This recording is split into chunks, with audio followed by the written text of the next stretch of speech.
I'm definitely the more dominant person in our relationship as far as emotionally and sexuality goes. Even early in the marriage, I kind of questioned whether or not Jeremy was straight or gay because my sex drive has always been very, very high. And Jeremy just doesn't have that high sex drive.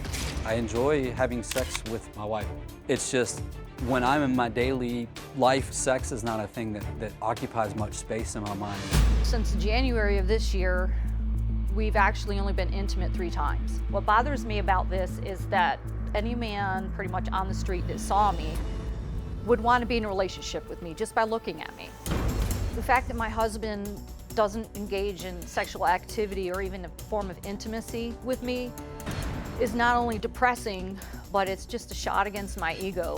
It'd be nice to hear you compliment me every once in a while. It'd be nice if I had on something new lingerie-wise, if you actually noticed. Sometimes it is hard to be attracted to Paula when she's emasculating me. When you criticize or when you're mad at me, I don't want to be anywhere close to you. How is it then that I'm at fault for being mad at you for not pulling your weight and being my partner?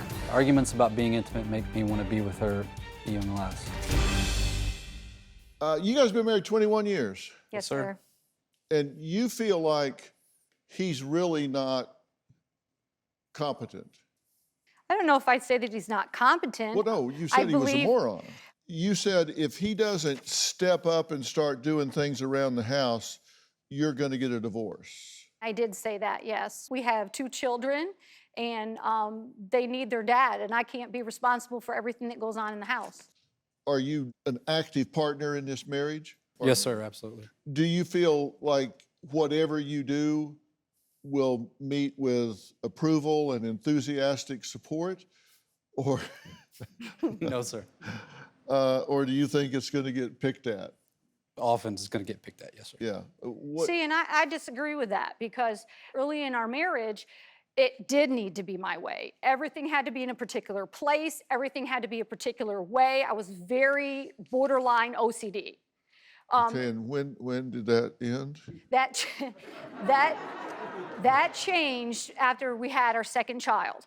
She is much better than what she was. She was way over top. This is much better than what she was, but yes, sir.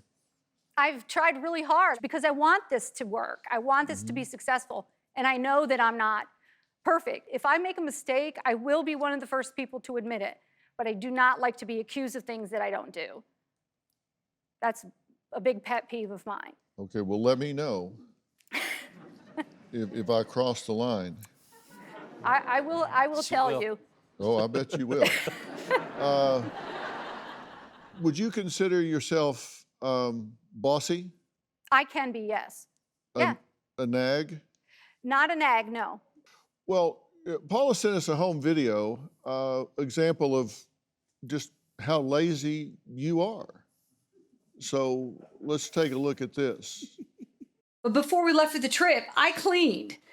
I went through all the cupboards, I did all the dishes, and all they had to do was put dishes away. And there they still sit.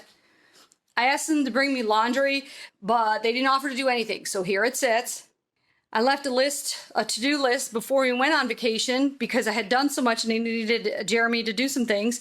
And one of the things on the list was to put this back up. Very simple task. All he has to do is move the screws.